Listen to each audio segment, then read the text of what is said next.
Blast Live. We're talking about what you're talking about. Real, honest, entertaining, live. DBL starts right now. 3, 2. Welcome to DBL. We made it out. Yes. It's Friday of this crazy week, October 9th. I'm Tori here with my buddy Al. And Brandon, my other buddy, joins us from home. It's 1950 apparently, and you guys are my buddies. Yes. Let's go have a milkshake. How are you, Brandon? I'm all well, Tori, but if you had to say who's the best buddy between me and Al, just go ahead and throw that out there getting it and let him started down. early. Let him down. I like it. What's that? Oh, I gotta go. Here we go to the next story. Did you all hear, this is everywhere, about this insane plot to kidnap, I'm being real here, the governor of Michigan?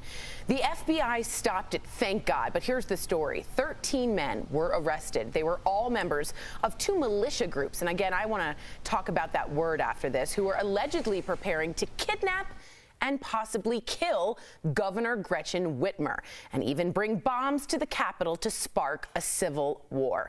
Do you guys remember back in April when a large group of armed men stormed the Michigan Capitol? Remember that? Well, 2 of the suspects were seen in photos from that day. Here's what Whitmer told GMA.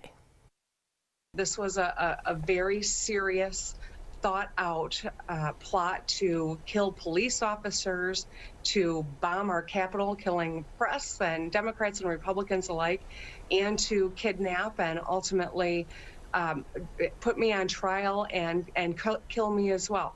These are the types of things you hear from groups like ISIS. This is not a militia. It is a domestic terror organization. So I want to talk about that word. What does this mean? Where we're headed? But I do want to say, anytime I say militia, you might want to correct yourself and say domestic terrorism and know that it's the biggest threat we have right now in the United States. I went to Michigan. I was very aware, University of Michigan, of a lot of militias and anarchists in Michigan, but I never thought we'd get to a point where it almost happened. Al, what do you think? Going back to that word, Tori, why is a militia, but the Bloods and Crips are a gang? I don't understand that. I would make the argument that at least with the Bloods and the Crips, with the mafia, the Italian, it's organized and it's a profit-based motive. Wow. You know, so when there are killings, it is usually over territory, over business. Whether you agree with that or not, that's just their own separate thing. These are people that have showed up armed to the teeth in broad daylight, been called militia, which gives them, they didn't pick that word out of a hat, that gives them, it makes you think maybe like paramilitary. These are just dudes with guns that are just rolled up in the State House and no one said anything, Brandon. So you know, the fact that we're here because this went unchecked, Dylan Roof, because this went unchecked, Stephen Paddock. Do you even hear, does anybody know who Stephen Paddock is, the Vegas shooter? Why don't we hear their name? Brandon, do you think anybody really knows it could put Dylan Roof's face with his name? Why is it that certain people's images are shoved down our throats and we had one of the greatest mass shootings in American history, and I would say 80% of Americans don't know who Stephen Paddock is? Brandon? You know why, Al? Because people, I think the American people are trying to put a mask on the biggest problem or the biggest threat that we have domestically here in America. And it's like, I don't understand how people can be pro-American. You can be a patriot and you can be pro-law enforcement, but you will not condemn people who are trying to go in and kidnap a governor, who are trying to actively kill law enforcement and citizens. Because look, if you're pro-blue, guess who has to run to the roar to go save this woman's life, this governor's life? Well said. Guess who has mothers or brothers or sisters as civilians that can get caught in the crossfire? Americans, we need to wake up and realize that this domestic terrorism, white supremacy, it's not militias. This white supremacy is a threat to all of us. That's very well said. I thought both of you brought up great points. You guys are writing in like Matt, a lot of you from Michigan. Yolanda just writes unchecked. And I think that's such a good word because the consequences weren't there in the first place, so you push it a little further every time. Exactly. Let us know if you're from Michigan. We'd love to hear a first-person account as well if you're in that state. Well, so many Americans are struggling right now, especially everyone who works for the airlines. My heart, really, it goes out to them. And hospitality. There are some new surveys just showing how bad it is. 1 in 5 Americans could be out of money by Election Day. Less than 4 weeks from now, 52% of restaurants and bars could be forced out of the business in the next 4 to 6 months in some places if restrictions are not lifted. I feel like we're just ignoring this. We're like, la, la, la, la, la, it's not going to happen. People are just going to can't eat. We can't go to restaurants. You can't pay your rent. Brandon, do you feel like we're basically facing a depression coming this fall? I surely do hope not, Tori, but from the looks of things, absolutely yes. I mean, when you look at the day that President Trump got coronavirus, you look at the stock market and how it dropped. You look at the reaction from people when we found out that there was going to be no more talks when it came to another stimulus package for economic relief. And just think about it. There are a lot of people out there, when people are talking about jobs, oh, we want people to go back to and get back to work. There are people out there that you've lost a career. Yeah. You've lost a career. You can't just go back to a job and just be like, hey, I'm just gonna drive Uber. No, you've lost your career. Yeah. So there are people who are waiting for these stimulus packages and these checks to try and stay afloat, Tori. And I feel for these people. Yeah, and Al always said this, and I've always really appreciated the dignity of having a job. The dignity of having a career, of going up the ladder, is just evaporated. Am I right, Al? Right, and to have that taken away from you for no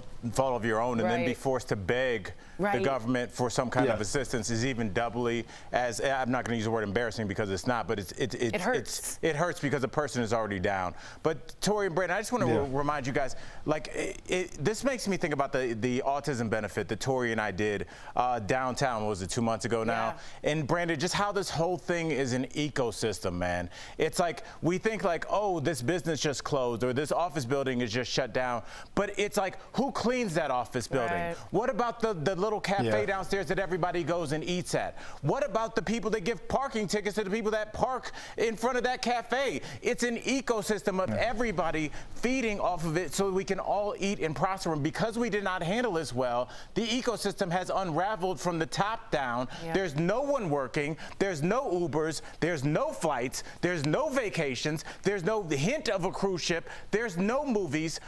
And we're all just sitting here like, let's do another episode of Daily Blast Live. Things are crazy right now. Can we just say that? My voice is echoing because there's no one in our studio. Here we are. I hope everybody's happy. I hope you owned them because here we are. Nothing to say to that except amen. We want to get your opinion on this next story. Amen. This woman was not allowed on a Southwest Airlines flight, well said, Al, because the airline said her top was lewd, obscene, and offensive. The woman recorded what happened to her, including when the pilot tried to find a solution. Let's take a look. They're hating on you because you're looking good. Is that right? I don't take this lightly at all. I would like to get on my plane. If they have it in their book, or where they want you to cover up, are you willing to do that? I want to see it because I'm not. Right now, I was just giving police my body. Good for her. The pilot ended up giving her a large T-shirt, which she did wear on the flight. Southwest said they promote a, quote, family-centric environment, and they leave it up to passengers to use good judgment and exercise discretion. They then did apologize to the woman. They refunded her flight, but she insists it's not right to tell her what to wear because of the way she's shaped. DBL Nation, we want to know what you think. Was this outfit appropriate to wear in a flight? Wow, my favorite part of that whole thing, which I found absolutely disgusting, when she said, I want to see the policy. Stand up for yourself. You feel as if you're a property. And as a black woman, I can only speak from people I know. The low that you feel after that is incredibly undignified. Al, what do you think? Do you think that's lewd? Tori, that doesn't bother me at all. I lived in Miami 10 years. People walk around like that all day. Yes, that's not an issue for me. But Tori, and then Brandon, as a woman, Tori, would you wear something like that? No, I wouldn't. But I also would never have.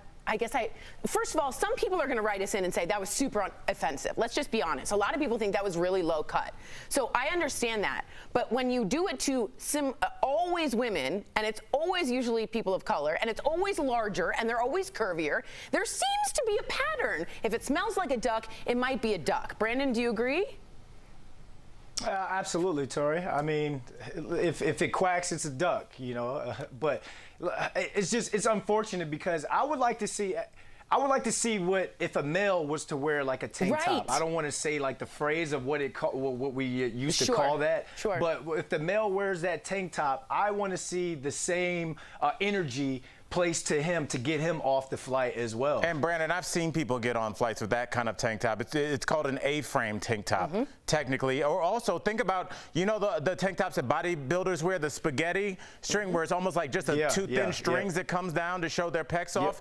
I don't think that person would be kicked off. Oh, 100%. I lived in Florida for 10 years. Yeah. No. I've seen You've some worn stuff. those shirts. Yes. Well, no, he hasn't. Whoops, okay. You got me to agree. Yes. I guess it smells like a duck. It does smell like, shut up. No one knows what a duck smells like. Kind of poultry. Brandon, don't go away. Write us in if you disagree with us. We want to get into a conversation coming up on DBL. Two big names in children's entertainment, Barbie and Sesame Street, are tackling racism. Will starting the discussion at a young age make a difference later in life? See your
Or grandparents, it often means trying to explain really complicated issues like racism to little kids. Well, now some well-known kids brands are trying to help. My favorite of all, Sesame Street, will air a half-hour anti-racism special called The Power of We, with the message that racism hurts and it's wrong. It'll feature skits and songs in a Zoom-like format and streams later this month on HBO Max. That's not the only one. Even Barbie is sitting down to have a tough conversation about racism with her gal pal Nikki. Check out this clip from her latest vlog. Barbie is a vlog? I know. Barbie and I had a sticker selling contest on the beach last month. We split up and went different directions to see who could sell the most. Well, while I was on the boardwalk, beach security stopped me 3 times. What? They asked me all these questions over and over, and they even called my mom. I never told you, but that's why I sold a few stickers that day. The security officers thought I was doing something bad, even though I was doing exactly what you were doing. Usually, when I talk about these things, people make excuses. People did these things to me because I was black, and they made the wrong assumptions about me. And they don't make those assumptions about white people like me. Barbie. Different than when I had it. I used to cut their heads off. We'll talk about that later. That would explain how we got here. We'll talk about that later. We will. But I will say this. I learned death from a Sesame Street episode, and I wondered if a lot of you out there did. Mr. Hooper died. He was playing he's a real person. I remember this? that, And yes. he was in the store. He's like a shop owner, right? Yeah, shop owner. And he actually died in real life, and Big Bird didn't understand where Mr. Hooper went. And I found it more comforting and more real to me as a kid than any adult teaching me. Al, what do you think? Will you show this to your kids?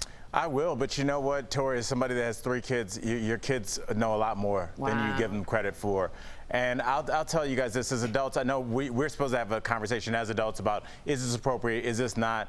You guys have to understand the kids are in the exact same world you are. Wow. They're being confronted with things maybe on a different in a different way, but they're dealing with these things as well, and they're making their own assumptions about the world. So we can either aid them with that, or we can hide it from them and then have it hit them like a ton of bricks at 26 years old. So I'm all for this, but I understand how some people wouldn't be. B, what do you think, Matt? Yeah, what's your take, Below? Look, I understand that a lot of people feel like it's the parents' job to educate these children, but let's be honest, there's a lot of people out there who shouldn't be parents. So if you need a Sesame Street or a Barbie to teach these kids or to show them empathy and how racism is wrong, then I am okay with it. Again, I don't have kids, so I can't really tell anyone how to raise their children, but I've seen my 2.5-year-old niece, through watching Bubble Guppies, understand that red and yellow makes orange. Yeah. So if Big Bird or Elmo also wants to teach her that racism is wrong, I'm okay with that. And I know that my brother or my sister-in-law is going to teach her that as well. That's a good point, but I will also add a lot of parents who both work, their kids are raised by television, and this could actually help. YouTube. Yeah. And YouTube, you're absolutely right. And also, Brandon just made me the Bubble Guppies theme song that was in my head for about 3 years is back. So thank you for that. We'll be right back. What does it go like? You're welcome, Bubble, sir. bubble, bubble, guppy, guppy.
Welcome back to DBL. Steph Johnson is helping people experiencing homelessness by sharing their voices. And the choir she formed went straight to the finals of America's Got Talent.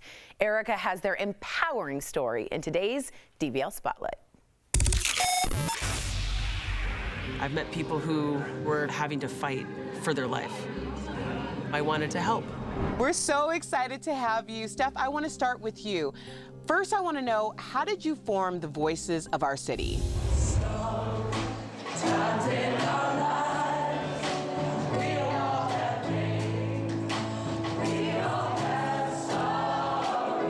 I started the choir about 4 years ago with a friend of mine, Nina Deering. I grew up in San Diego, and I noticed so many people living unsheltered on the street.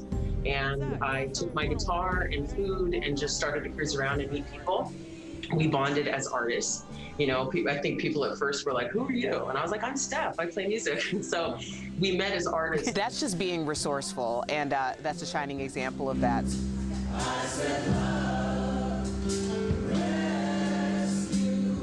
So Dee Dee, I want to ask you how being a part of Voices of Our City has affected your life personally.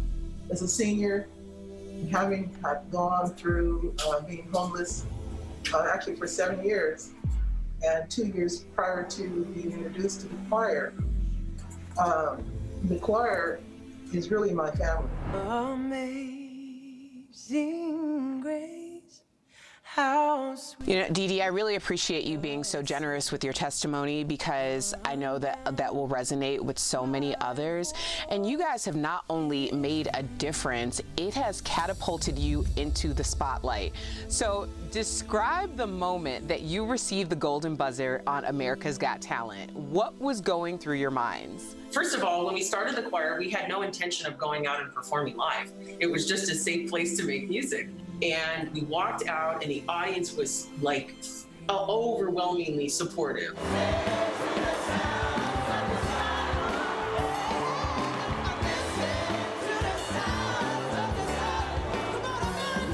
Just so special. So, and plus that was an original song written by the choir, Sounds of the Sidewalk. It was so moving, it was so important. And for us to finish the song, Simon Cowell stands up, everyone's giving us a standing ovation. I look at the choir, it always chokes me up. They're so pumped. And then, you know, Terry Crews to walk out and slam the golden buzzer. It changed everything. So how can we support Voices of Our City, and how do we hear more music from the choir? In the cold mirror of a glass, I see my reflection. Well, you can go to voicesofourcity.org. Please check out all the things that we're doing. You can visit our donate page and support us. Every dollar helps us. Well, Steph and Dee Dee, our DBL Nation is behind you. We are giving you standing ovations from our couches. So thank you so much for sharing your voices with us. We'll be right back. Thank you. Promotional consideration is brought to you by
Welcome back to DBL. Would you travel with a perfect stranger during the pandemic if your friends bailed on you? No.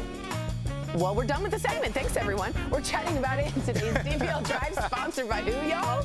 CarShield. Thank you. So get this. Josiah Burton and Therese Roca were total strangers. Both had international plans, but their friends canceled because of COVID. So Josiah asked a Facebook travel group, is anyone willing to visit Turkey with me when he was there?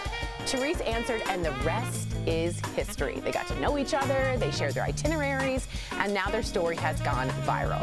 When it comes to traveling, get an auto protection plan with CarShield. CarShield protects their members from the high cost of auto repairs. Call 1-800-505-9619 for a free quote. Well, we got a lot of response, Al, from especially the woman being kicked off the plane. Charmaine says South Beach is one thing, Al, but a flight is 100% different.